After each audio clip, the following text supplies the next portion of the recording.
14 years ago, I got a call that changed everything. My 3-year-old daughter had a rare disease. She would decline. She would die. The doctors gave me paperwork. And here's what nobody tells you about caring for a child with a life-altering diagnosis.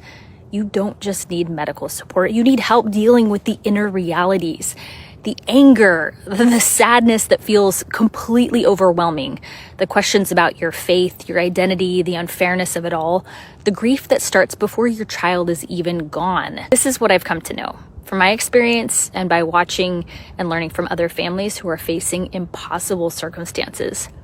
They deserve support that matches the weight of what they're carrying.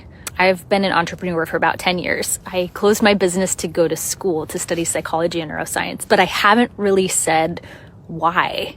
I'm building a company specifically for parents navigating those diagnoses. I want it to be the first resource placed in the hands at Diagnosis Day. Robust support that looks like digital tools at your fingertips, connecting with others who know what the waiting room feels like.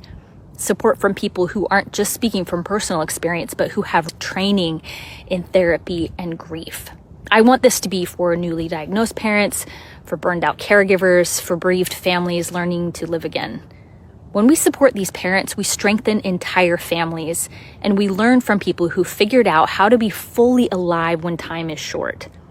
Winning this means I can build what I've been dreaming about, the infrastructure these families deserve. This big dream is how I honor her and make the most of my experience. This is how I make sure that no parent has to face the dark alone.